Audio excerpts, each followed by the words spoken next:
Welcome, Illinois. Hello from DC. I'm Jason Gross, Executive Director of the U.S. Global Leadership Coalition, and it's great to join together today. We'd, of course, rather be in person, but so glad to have the opportunity at least to connect in this way. We're definitely meeting at a heavy time for the U.S. and the world. We're deeply saddened by the tremendous amount of suffering and loss among our fellow citizens as our nation also addresses health, economic, social, and issues today. But we sincerely hope that you and your families are safe and healthy joining us today. I'm very pleased to be joined today by nearly 100 participants from Illinois for this important discussion on America's role in the world in the midst of COVID-19 and why leading globally impacts us locally, living proof right now today with today's discussion. This is an important conversation. We're honored to have Congressman Darin LaHood with us today, and we'll welcome him to the Zoom in a minute. I want to start off with talking about this year. USGLC is proud to celebrate 25 years of building a better, safer world. And I want to tell you a little bit about who we are for the new faces who have joined us today.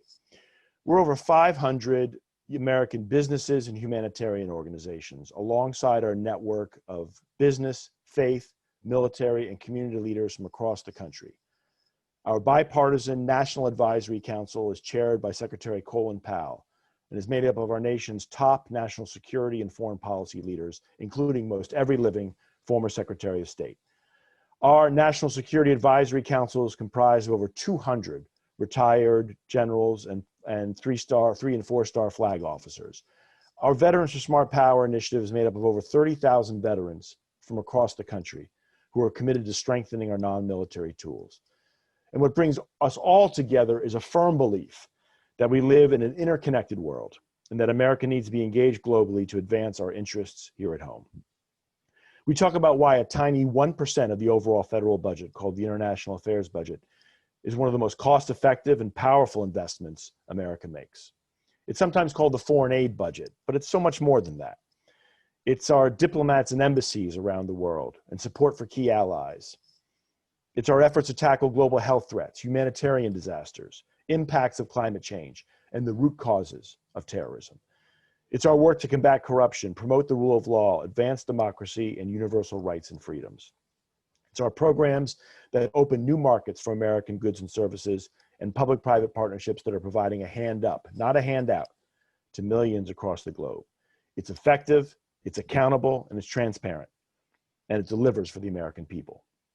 So we host forums like this all over the country, and we see that across political and state lines, Americans like you want to engage.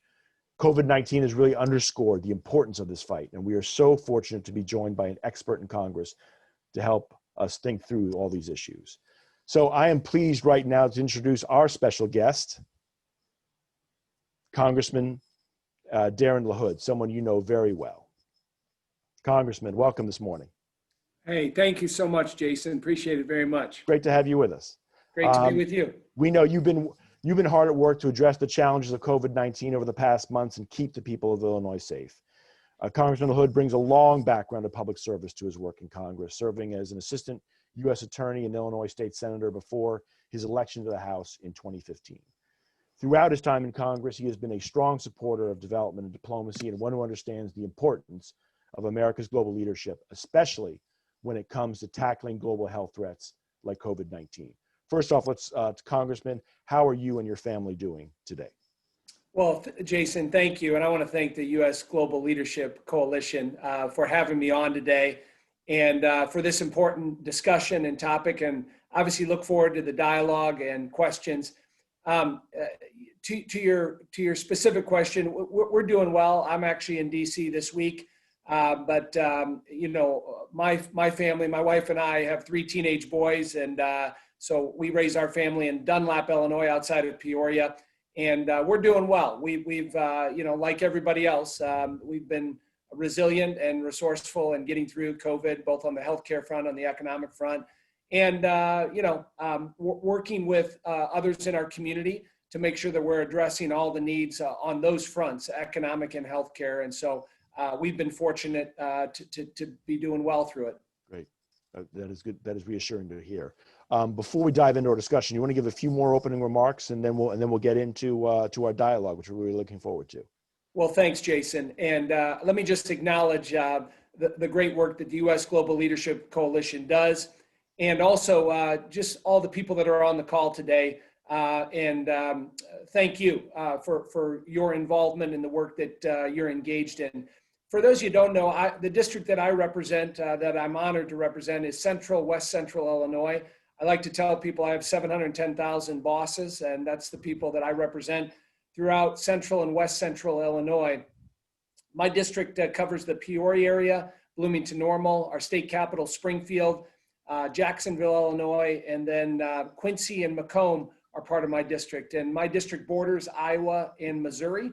And the Mississippi River is on my western boundary, and the Illinois River runs through the heart of my district. And so it's a great district to represent. Our district is the 8th largest in the country in terms of corn and soybean production. So we have some of the most fertile farmland in the entire world. We also have the largest concentration of Caterpillar workers anywhere in the world in the Peoria area. So we make a lot of D10 tractors and excavators and engine equipment, some mining equipment in our district. We also have the distinction of 97% of the pumpkins produced in the world come from our district. We have the pumpkin capital of the world in Morton, Illinois. And so we're proud of a rich manufacturing history and a strong agriculture base throughout our district. I've been fortunate to be in Congress for 5 years now. I got elected in a special election in 2015. Prior to that, Jason, as you mentioned, I did serve in the Illinois State Senate for about 4+ years. And before that, I spent 10 years as a state and federal prosecutor. And I'm also very proud of the history of the district that I represent in Central Illinois. It's the same district that Abraham Lincoln represented. Lincoln served 1 term in Congress, 1847 to 1849, and he represented 9 counties at that time. I now represent all 9 of those counties, and he's buried in my district in Oak Ridge Cemetery in Springfield. Also, people like Everett McKinley Dirksen represented this district. Bob Michael represented this district. And of course, Ronald Reagan, our only president that was born in Illinois, spent much of his youth in many parts of this district and went to college and graduated from Eureka College. So awful proud and honored to serve in a seat that many of those people were a part of in Central Illinois. And I currently in Congress, I serve on the Ways and Means Committee in the House, which has jurisdiction over a number of important policy areas. Obviously trade, which is important to our farmers and manufacturers. All the trade agreements that come through the House of Representatives go through the Ways and Means Committee. So it's been a wonderful platform to advocate for, again, those industries throughout my district that are heavily reliant on trade and markets and customers around the world. Also taxation, obviously, is the big topic that we cover on the Ways and Means Committee. And then a number of other issues related to healthcare and Social Security and Medicare. So it's an important committee. And again, I'm honored to be a part of it. I'm the only Republican from Illinois that serves on the Ways and Means Committee. And again, it's a great way to advocate for my farmers and others throughout the district I represent. You know, when I think about the importance of the world to a district like mine in Central and West Central Illinois, you don't always, think about how connected we are globally. But again, I mentioned earlier the Mississippi River and the Illinois River, and I live about 3 miles from the Illinois River, but I see every day the importance of the inland waterway system and the amount of products that are put on barges and go down to New Orleans and get offloaded and go all around the world on the Mississippi River and the Illinois River, whether it's our farmers, whether it's ethanol, whether it's fertilizer, whether it's Caterpillar products or John Deere products. Again, we are interconnected to the world. And that inland waterway system, there's no more efficient or effective or accountable way to get products around the world than doing that. As we all know, the USA is only about 4.5% of the world's population. We tend to forget about that in a world of 7.5 billion people. But we produce the best products, I would argue, anywhere in the world. But if you don't have markets and customers and a mechanism to get them there, then you're not going to succeed economically. But our inland waterway system has been essential and a connection to the world for many of those products that I just mentioned. And so, again, advocating here in the Congress on behalf of trade agreements that are fair and reciprocal, and that again, look out for our best interest of something that I've been focused on, in my time in Congress, whether it's the passage of the USMCA with Mexico and Canada, the phase 1 deal with China that we signed in February of this year, or the trade agreement with Japan. Those are just 3 examples over the last 3 or 4 years that have been impactful on my district. Let me just mention, I'm also the co-chair of the US-China Working Group, which many issues related to China have been important.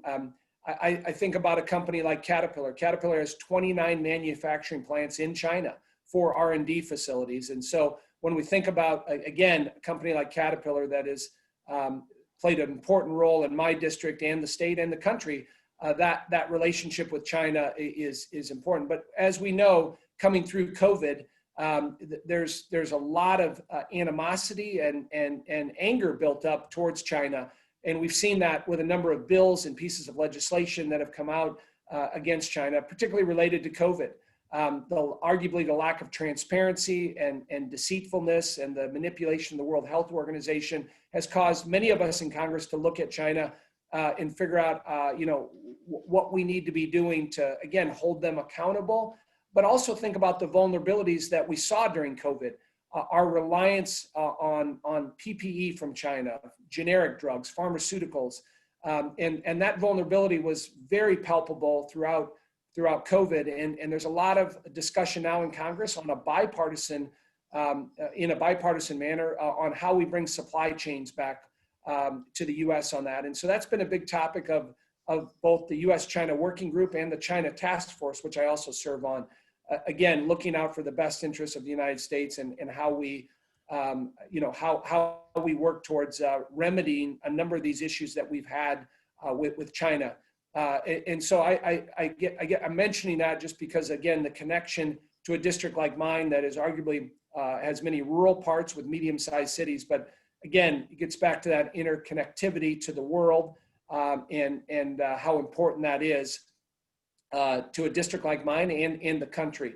On COVID, just in general, in the spring, obviously the Congress passed 4 pieces of legislation that I think were essential to getting the country, through COVID. Congress doesn't get a lot of credit for moving swiftly or being on point, but I think we worked in a nonpartisan way on those 4 bills to reassure the country, reassure the economic markets, and many of our small businesses that that was what was needed. $3.6 trillion we appropriated through those 4 bills, the most money ever spent by the country in this short period of time. But it was necessary, again, to reassure the stock market and businesses throughout the country. So we're obviously not out of the woods yet. We continue to work on issues related to the economics of how COVID still affects many entities. I particularly look at disproportionately affected businesses. Going back, probably the most impactful program for my district was the PPP program, Paycheck Protection Program, which was a lifeline to our small businesses and medium-sized businesses throughout my district, really helped them get through the pandemic. And most of them have come back and are doing well, but there are still, again, businesses that are suffering. The travel industry, the lodging industry, the hospitality industry, banquet facilities, gyms and workout facilities, and also restaurants that aren't owned by a chain or a corporation. Many of our family restaurants continue to still struggle. And I don't think those business entities that I just mentioned will come back until we get a cure or a vaccine or a treatment. And so there's still a need, and we're working on that in Congress this week, and hopefully we can come up with a package before the election on helping those disproportionately affected businesses, to target those to again, help out on the economic front. I worry if we don't do that over the next 6 to 9 months through the winter, that they will not make it. And so we continue to try to come up with some collaboration to get that done moving forward. I also think there's a need for money for our municipalities and our cities that have had COVID-related revenue loss, and we're working on, again, trying to find that collaboration to get that done. So with that, Jason, I know I've talked about a lot of issues there, but happy to open it up for questions or comments on any of those topics or anything else. Look forward to it, sir. That was a comprehensive look at the history of your district and how the 18th district is so connected to the global economy and the globe too. A really great start to start our conversation today. And we're going to talk in part about COVID-19 and America's role in the global response and why it matters to our interests and values that we address this pandemic threat, both at home and abroad. And we're going to tackle some other critical international issues as well before turning to some questions from USGLC state leaders in Illinois. Let me start with you, Congressman. So 70% of the world remains unprepared to respond to a pandemic, but that preparation extends beyond just hospital infrastructure, medical technology.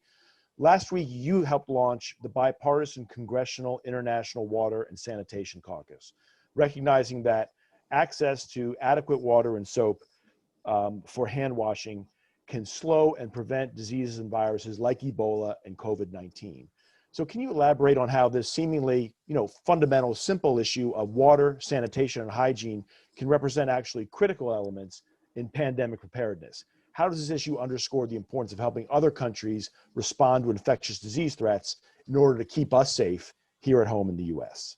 Yeah, thanks for that, Jason. Yeah, very proud last week that introduced this legislation on clean water and the importance around the world with three of my other colleagues, two Democrats and another Republican. So again, bipartisan. And we recognize the importance of the role the U.S. plays around the world when it comes to, obviously the technology, the knowledge that we have, the resources we have, and how that can be applied around the world in obviously many of our third world countries.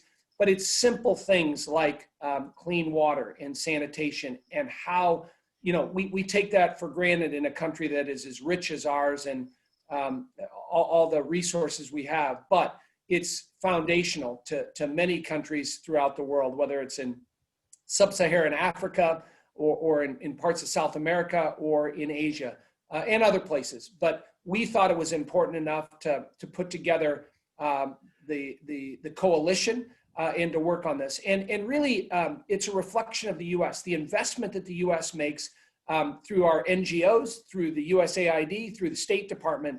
That money that pays dividends for the U.S. in terms of what we're doing. And that is such little cost for the benefit that it brings in terms of improving people's lives, whether it's related to diseases, whether it's related to again, hygiene. And so we look forward with my other colleagues to continuing to build upon that, to raise awareness and work with USAID and our State Department. And I would look at this as, again, a nonpartisan, bipartisan issue, Jason, in terms of the impact that this will have across the continent and what that means for U.S. global diplomacy also. We're going to be watching that closely and really excited about the prospects for it. And I know your constituents who've joined today will as well. Let me introduce and have you join our second panelist today, Sheryl Wallace from Cargill. Morning, welcome to our dialogue today, Sheryl. Great to have you join us. Good morning, Jason. It's wonderful to be here. Great to have you. Sheryl serves as president of Cargill's North America grain business and also as executive sponsor of Cargill's Global Women's Network. So glad to have you join us today. I want to start actually to share a video about Cargill's important work, and then we're going to continue our discussion on the other side. So let's play that video right now, and great to see you, Sheryl. National security and food security are deeply intertwined. I have a very unique background. I came from special operations. I'm also a large animal veterinarian that works for Cargill Health Technologies, specifically around supporting food security. And I also work in the Air Force as a reservist. I command a medical unit specifically designed to extract injured soldiers, sailors, and airmen and bring them home. It's a very rewarding job. I've been involved in combat operations. I've learned that if we have to get into a gun battle, we make 200 enemies. However, if you go into a region to feed their families, you make 200 friends. We work for a leading global food and agriculture company. We know that when we invest in programs that help address food security and help improve livelihoods around the world, we're making a difference for those countries and those communities. If we go in and we help make them sustainable, there's a win-win for America. We don't put our servicemen at risk, but we also work in a great partnership with USAID and other NGOs. When you help somebody and you make long-term friends, they see America as someone who cares about them, who cares about their family, who cares about their country. Cargill partners with others to be able to reach scale. Organizations like the World Food Program or CARE or USAID. We can't do it on our own. One example of that is a partnership that we have called Hatching Hope. It has a bold, ambitious target to reach 100 million people through the production and consumption of poultry. And we're supporting She Feeds the World, which is an effort to reach 2 million women.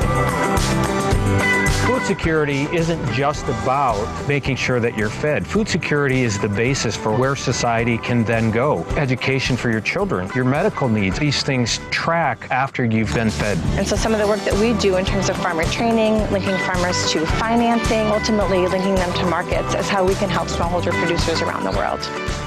When you combine the will, the heart, the technology, you can change the world.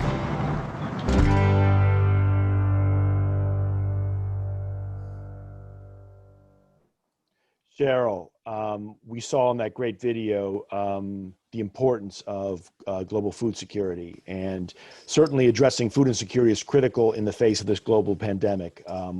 World Food Program was cited by Michelle in the video. This executive director, David Beasley, is warning us that we could see famines of biblical proportions as a result of COVID-19. Now, Cargill is playing a critical role in the U.S. global response to COVID-19 by providing food to thousands of vulnerable populations, like in places like Ghana, Bolivia, and Turkey.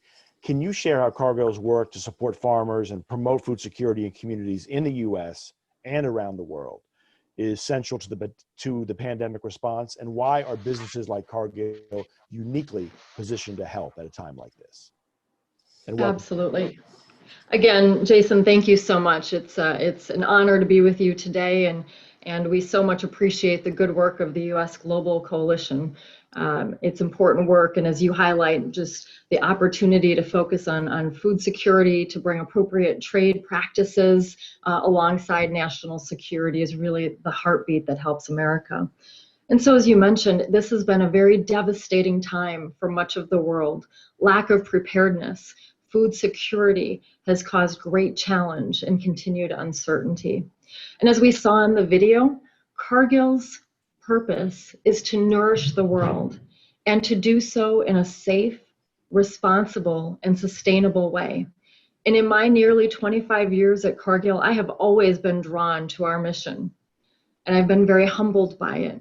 But it's really been acutely brought to light during this COVID pandemic. And for me, this showed up very early on in the pandemic when I walked through our local grocery store, where it was completely disheveled. And I imagine, like many of you, seeing some empty food aisles. And this became even more pronounced as I spoke to my global colleagues around the world and in some of these developing nations where those food shelves stayed empty for a long time. And so we knew that our importance of our work and the essentialness of keeping agricultural supply chains operating and food on tables, literally, here in the US as well as abroad, took on such great importance. And so it is, as you said, it is through the partnership that we have with farmers. And we're working with over 4,000 in the state of Illinois to bring their agriculture, to bring their grains to market, and to provide trade to the rest of the world that is able to fulfill putting food in those shelves. And so I could not be more proud of the partnership as well as that global food system and overall supply chain of how we've been able to contribute to food security in recent months. Thank you We so know much. that it matters. Yeah. Yes, thank you. Thank you so much, Sheryl. Congressman, we talk about food security, it leads to a talk about national security. And certainly let's talk about the risk if we don't get it right with this national security angle. COVID-19 is exacerbating instability in fragile states, which could have serious repercussions for our own safety at home. Just one example, Pentagon tells us extremist attacks in sub-Saharan Africa have increased by 37% in recent months. You're a former terrorism prosecutor. You've seen the dangers of rising extremism up close more than any of us have. And you know it's a challenge that can't be solved by the military alone. So tell us what keeps you up at night when it comes to national security. How are you worried about the destabilizing impacts of a pandemic in already fragile regions? And why should Americans care about that, about COVID destabilizing fragile regions around the world and what that can mean to our long-term national security here at home? Yeah, thanks, Jason, for that. I think you articulated it well in your question, but there continues to be national security threats around the world, and many of those, the genesis of those, start in poor countries that don't have food security, that don't have the basics, whether it's clean water or access to food to feed their populations. And so whether you saw it with ISIS and the way that they rose up, they're going back to Osama bin Laden and how he built his terrorist network, whether it was again in Sudan or in Afghanistan. There are many examples over the last 20 or 30 years where these militia groups, these terrorist groups, have taken advantage of poor countries that don't have those foundational things that we take for granted on food and security and water. And what does that lead to? It leads to instability, but it also leads to homegrown terrorists that are that perpetuate themselves in those countries. And so when we think about how we counteract that, it comes down to exactly what we're talking about here today, which is supporting those countries and their basic needs that they have, and working with them through NGOs and working with them through USAID and working with them because, this is, people sometimes think it's a military solution to this, but it is more than that. It's a human situation. And so it's in partnership with our military that we work to use our government to help out in those benevolent ways and those generosity, in being generous with those things that need to get done. And so it's directly tied together, Jason. That's the bottom line. And again, when you talk to our diplomats and when you talk to our top military brass, they're going to tell you that the importance of what State Department and USAID and our NGOs do is just as important to what we do on the military side. And so I know our military folks and our intelligence services, they monitor and watch these things around the world, but almost always they sprout up in an area of the world that has been either devastated by famine, devastated by a government that's that's been destroyed or is going through some type of war or conflict. And those are it is more of a reason why, again, we have to invest through the State Department and through USAID. And so it's interconnected. And I think as you talk to our military and our intelligence folks, the focus has to be multifaceted and work with our other allies. That's the other thing that I would just say. Are there our other allies, like-minded allies around the world, in a concerted effort? And we have a number of programs at the UN that we're involved with that, again, help to improve people's lives, but they also help to reduce the level of conflict and rising terrorist groups around the world. All great points. I mean, get ahead of this pandemic abroad, other destabilizing factors now, so we don't have to rely on the military and deploy in the future too. And that civilian military cooperation, coordination, and with our allies, so key to this on a number of fronts for our national security, as you said.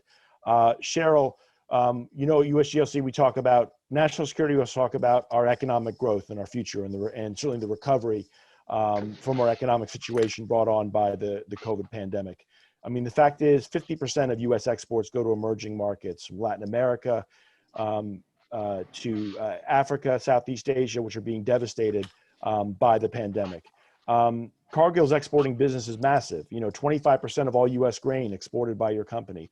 Tell us about your concerns right now with the global economy in the months to come. How is our economic future, our economic recovery and prosperity directly linked to the recovery of emerging markets, which are struggling right now with the pandemic? Yeah, Jason, thanks for the question. So there's certainly there's no question that U.S. and global economies have been hit very hard by the global pandemic, and clearly Cargill's business has not been immune to this impact and the implications around supply chain disruptions. But building on that, what I would say is what we've seen over the last 6 months is an incredible resiliency for our agricultural supply chains, and coming together through partnership from farm all the way to fork, and that includes exports, the waterways that Congressman LaHood referred to, of being able to bring grain from our heartland and being able to export it. And that is all positive signs around economic recovery.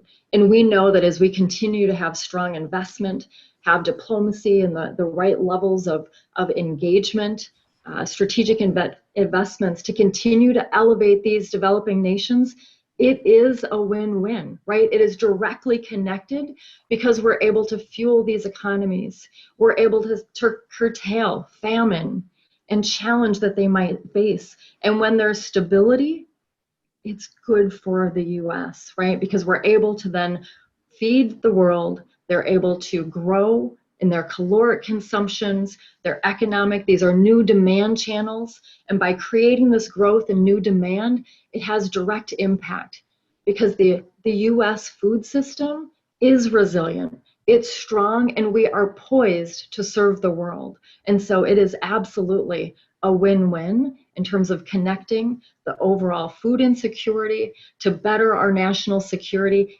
and create growth and jobs and opportunity for our farmers and ranchers in the America's heartland. Thank you, Sheryl. Congressman, I mean, you spoke at length earlier with passion and the depth of how your district is an agricultural hub for the region, from pumpkins to one of the leading soybean producers in the country, tractors. Can you expand on why Illinois farmers depend on U.S. global engagement right now in connection with these export markets to keep this economy rolling? Sure, Jason. I remind people all the time that the #1 industry in the state of Illinois is agriculture. My friends in Chicago tend to forget about that. But 75% of the state of Illinois is farmland. And 4 of the last 5 years, Illinois has led the nation in soybean production. And so we again have some of the most fertile farmland in the entire world. And if you don't have mechanisms and ways to get that to market and to customers, you're going to be in trouble. And so it is interconnected. And so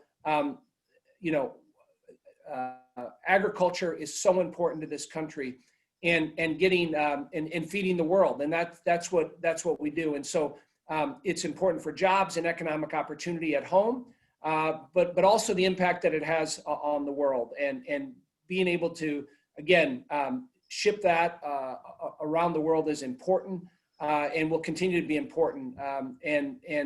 So those trading relationships and building those coalitions, that's, I've been very strong. I'm not necessarily a fan of tariffs. I believe tariffs are taxes. They're taxes on businesses and consumers. And so when we look at trade policy, we have to look at, obviously we want to look out for the best interests of our manufacturers and our farmers when we do that. And so I go back to having fair and reciprocal trade. But where we do that, again, we succeed and do well. And so we have to continue to focus on how we interconnect with the world, how we work with our allies and other like-minded folks to feed the world, but also continue to promote agriculture in central and west central Illinois. Yeah, and I mean, and our engagement with the world is about, there's certain things that our diplomatic and development professionals can only do. Building transparency, rule of law, creating the foundation for markets abroad so they're healthier, safer, and they can buy more of our products. So there's that interlink, and the important part of our diplomats advocating for U.S. businesses and farmers, of where the programs in the international affairs budget are so key for that economic growth of the future, and why you're so bullish on your region too for that competition with the world. Let me turn it over to invite some of our Illinois State Advisory Committee members who are leading our efforts in Illinois with USGLC for some questions. And I want to first call on Simona Hajic of Opportunity International, who's joining us today from Illinois to ask you a question. Simona, great to have you with us. Thank you. I represent Opportunity International. We are a global organization based here in Chicago, headquartered in Chicago, fighting poverty across the globe for over 50 years. So my question to you, Congressman, and my concerns are related about the loss in progress. According to the Gates Foundation, we've been set back 25 years in just 25 weeks by COVID-19, losing decades of progress on issues from global hunger to poverty. So my question, or maybe my questions are related to, what are you most worried about when you think about the impact that this will have on millions across the globe? Yeah. And how can additional investment in development and foreign assistance can mitigate these setbacks? Yeah. Well, Simona, great question. I don't know how, I don't know that we know the full impact because we're not through the pandemic yet. And we haven't perfected a vaccine or a cure or a treatment yet. I'm confident we will.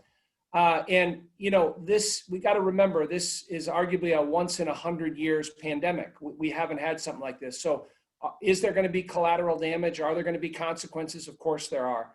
And we're seeing those. And you referenced some of the more drastic, statistics there on what happens to the rest of the world and the setbacks that we're going to have. But I will also say, I would never count the U.S. out. We are resilient. We are resourceful. We are intelligent when it comes to these things, but it becomes more important than ever to think about how we affect the world and the impact that we have and how we can be so helpful. And it goes back to the work that your organization does and other NGOs and again, that aid and international support that USAID and others are involved with and how impactful that can be. So I think as we ramp up the therapeutics and the vaccine, hopefully, I think we can play a very important role with the world in terms of how we get that out, how we make that cost effective, how we can make that affordable. So I think it gives us an opportunity to be leaders in terms of helping to remedy the healthcare crisis that's out there. So, we got to deal with the immediate first, and that's getting through the pandemic and coming up with an adequate vaccine. I think we're well on our way to doing that. When I see what the researchers and PhDs and medical folks are coming up with, again, we will get through this. COVID will pass. But it's what we do after that and how we have to stay on the path and continue to build that narrative to what this investment around the world will mean. Yes, there is no doubt there are struggles. This has been extremely disruptive. There are real challenges, as you articulated so well. But we got to keep our eye on the ball, and that's moving forward and continuing to be a leader and work with organizations like the U.S. Global Leadership Coalition and others to stay focused. So, I remain upbeat and optimistic that we will get there. But again, we have to do everything we can to get through the current dilemma we're in. Thank you, Congressman. Thank you, Simona, for that question. Let me bring in Dan Biga with Bunker Labs for the next question from our Illinois State Advisory Committee. Morning, Dan. Morning, Congressman. Bunker Labs is a national nonprofit that supports military-connected entrepreneurs. Headquartered in Illinois, we offer our programs to our community across the country. COVID-19 is an example of a national security threat that does not have a military solution alone. In fact, numerous retired military leaders and former combatant commanders have spoken out about the need for a strong global response that leverages our foreign assistance programs and our partnerships around the world. Why is a coordinated whole-of-government approach so important to combating complex challenges like COVID-19? Dan, thanks for your question. Listen, people are looking to the U.S. for leadership. I mentioned earlier we're only 4.5% of the world's population, but so many are looking to us for help, for guidance, for assistance. And we have to understand in the Congress and in our leadership in the world, and the role that we can play in terms of helping and assisting and getting people through this pandemic.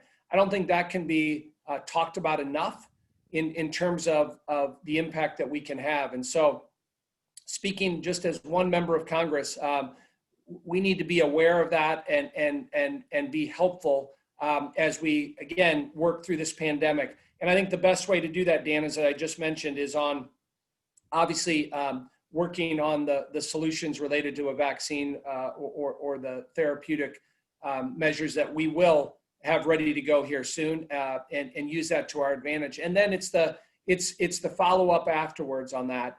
And again, we've seen the economic impact in this country, but that is going to be there's going to be a ripple effect, and that's going to be replicated all over the world.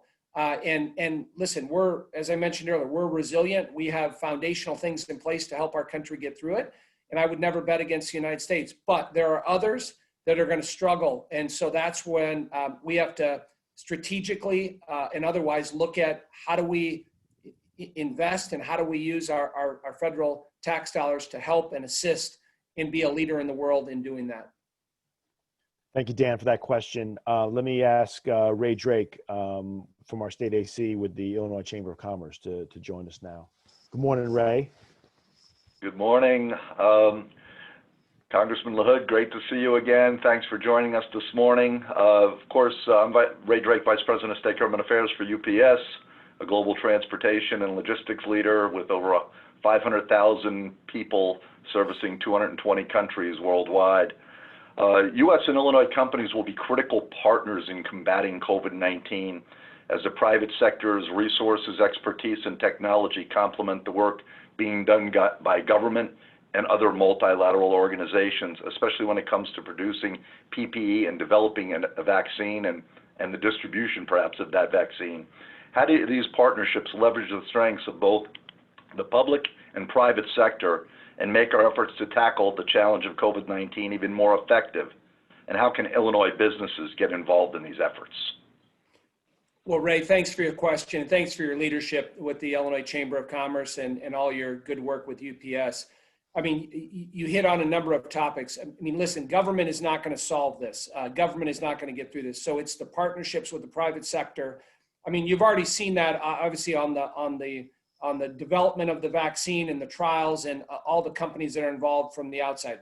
But to your point on the production, that's going to be key when we think about the amount of production we're going to need on that and the private sector being involved on that. It has to be a all of government approach, but involving the private sector on this. There is no way that government can do this on our own. And so we have to look for ways, particularly as we once we get the trials completed here and we get the proper vaccine, Ray, we need to have engagement and help from the private sector on that throughout the system, because again, government entities are not going to be able to do this. So I know obviously everyone is focused on the election here now, but once we get through that, it has to be the number one priority as we go into the winter and the spring, is have a plan that is laid out and is going to be an effective and efficient solution to doing that. And clearly private enterprise will play a big role in that. And so How we do that, whether it's allocating dollars on the federal side to doing that, we have to do that. You also mentioned, Ray, the supply chain issue, and I talked about this at the beginning, but clearly, how do we make sure that we bring back some of those supply chains that are so vital to the U.S.? I mentioned three: PPE, pharmaceutical drugs, generic drugs, and there are others that are essential to if and when we have another healthcare crisis or a pandemic, that we are not solely relied on outsourcing those or having those developed in another country, as I mentioned earlier with China. So we play a role from a policy standpoint on how do you incentivize those supply chains to come back, tax incentives, tax credits, on how we do that. And again, these are bipartisan issues on how we bring that manufacturing back to the states to be done, in working with the private sector to do that, but they clearly play a role moving forward. Thank you, Ray, for that question. Congressman, we heard those bells. We still got we're going to close at 11. We still got you for a couple more minutes for your next vote. Awesome. Yeah. How about quickly, one question you raised earlier, your work on the China Commission on the China Task Force, China Working Group you work on. We hosted an event recently with Secretary of Defense Bob Gates, and he argued that America's competition with China would be one of the defining challenges of the 20th century for our country. And you talked about the complexity of our relationship with China, the economic challenges, certainly the role of addressing this pandemic and was played there. But let's take a step back. What are the costs of the U.S. pulling back from its global leadership role, especially in developing countries where China is engaged so heavily in the Western Hemisphere, certainly in Latin America, in Africa, where their presence is being led very much by their tools of diplomacy and development?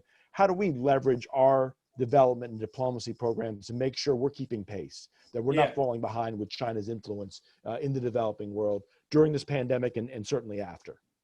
Yeah, well, again, you touched on a number of topics related to China. You talked about the One Belt, One Road, which is their initiative across the world, where they're, again, trying to influence many third world countries. In my view, as we've analyzed that and looked at that, Jason, I think it's had mixed reviews because many times they give extended credit and then they take over a port or an airport or something they built. But there is no doubt China is on the rise. The relationship with China, it's kind of like a roller coaster over the last 20 years since they were brought into the World Trade Organization, Jason. It goes up and it goes down and it goes up. And right now it is down. There's no doubt about it. So the U.S., from a strategic standpoint, a national security standpoint, is trying to figure out, how do we move forward? And there are many that want to go to a Cold War mentality with China. Listen, if you go back 30 years when we were in the Cold War with Russia, Russia is not China in the sense that we are intricately intertwined economically with China. When you look at all the companies, I mentioned earlier the example with Caterpillar, but there are many others that are there. And so it continues to be a nuanced, complicated issue there. And that doesn't even get into the issues on human rights related to the Uyghurs and the forced education camps in the western part of China and what's gone on in Hong Kong and in Taiwan. So there are lots of issues there. So what I've always said is I think you have to have a balanced approach. And I also think you got to have I wish we had partnered with our allies around the world in a concerted effort to go after China, because many of our European allies, the Japanese, the Koreans, the Australians, they have the same issues with China. Obviously we live in a democracy in the US. China doesn't have the same constituencies that we have. They have more of a 500-year plan, and we have to adjust depending on our elections. And so our policies change. But I think, to your point with Defense Secretary Gates and others, we need to have a strategic plan on how we address China, because I'll just say this, China, particularly on the technology front and the intellectual property front, they continue to rip us off and abide by a different set of standards and rules than anybody else does. And so there is a need for action and to hold them accountable and to do that. And again, that coincides with, again, a phase one trade deal that we have now. And so it's going to take some tough love towards China to get them to change their behavior and act like an industrialized country that abides by the same rules and standards. Just real quickly, Jason, going back to when China was brought into the World Trade Organization in 2001, everybody thought they would modernize, become more westernized. They would abide by, again, the same structure that every other industrialized country in the world. 20 years later, they haven't necessarily done that. And so what is the remedy now? The World Trade Organization has not worked as effectively as it should. We win almost every case against China in the World Trade Organization because they don't, again, abide by the same standards. So again, we have to look at all options on how we work with China to balance the economics, but also work on the reforms that they need there moving forward. Right. I mean, we could have a whole hour conversation on your work on China too, I mean, showing the depth of your understanding there. But I mean, as you said, when it comes to engaging with them and competing in the developing world, we have to do it better because our model is better. It leverages the private sector in ways like with UPS and Cargill and these leading U.S. businesses is doing it better. It's fairer to those countries, and that model is going to stay. But we got to stay in the game. Is the message too from Secretary Gates and from you today? As I said, we could have this conversation go for a long time. We promised everyone an hour, so I want to move to our closing question. Let you get to your votes and everything this morning, and bring Sheryl back in. Have asked Sheryl first for her thoughts, and then turn to you, Congressman, to close for this. What's been a really great conversation so far. Sheryl, first, let's try and end on a positive note here. We talked about a lot of heavy subjects today in these uncertain times, but what gives you hope that we can rise to the challenge of stopping the spread of COVID-19 in its tracks, rebuild our economy, provide hope to Americans in a world at this very uncertain time that we have right now? Sheryl, you're still with us. Great. Thank you, Jason. Hey, Sheryl. And I have tremendous hope.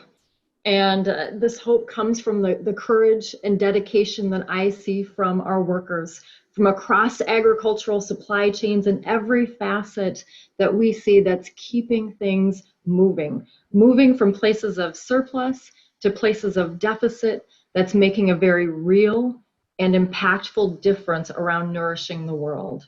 And as I talk to our plant managers, those who are on the front lines, it's this level of profound commitment and compassion, as well as just doing the right thing of putting food on tables. And so we've seen the resiliency and the dependability of our system here in recent months, and that gives me hope. Thank you, Sheryl. Definitely optimistic words. Absolutely. Too, for the future. Let me turn it over to you, Congressman, to wrap us up on this really great, engaging conversation. But give us your hope, your unbridled optimism for what we are going to do to get through these challenging times and through the other side right now. Well, thanks, Jason. And again, it's an honor to be on with everyone today, and especially with Sheryl, to share the hour with her. Well, listen, we are 100% focused on COVID, as we've all talked about on this call, but we got to go back and look at, the 235 years that this country has been in place, and we have the best economy and the best country in the world, but we've been through adversity going back from the Civil War to World War I, World War II, Korea, Vietnam, so many adverse things that we've had to deal with in this country, but we've been resilient, we've been resourceful. We've worked through it, and yes, it has been difficult. It has been tough. It has been draining. But I think we learn as Americans, and whether that's at the government level, whether it's in the private sector, whether it's our citizenry out there, that's what Americans are all about. And it's those foundational things that, again, make us the greatest country in the world. And it's the freedom, and it's the democracy. And it's the opportunities that we create in this country. And those things that we, again, are foundational to this country that other countries are jealous of around the world, and that we rely upon to get through difficult times like this. And so, again, I remain optimistic and hopeful.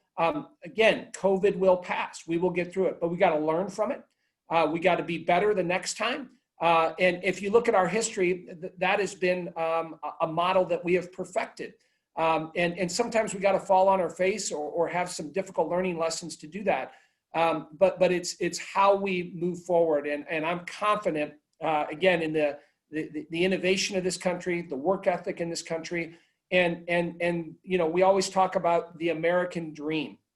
And I would just say this, that's kind of a cliche, but I'm just saying there's not a European dream or a China dream or an African dream. There's only one dream. That's the American dream when you talk to people. And that's unique. And it goes back to those foundational things in this country and what we stand for. And we can't ever forget that.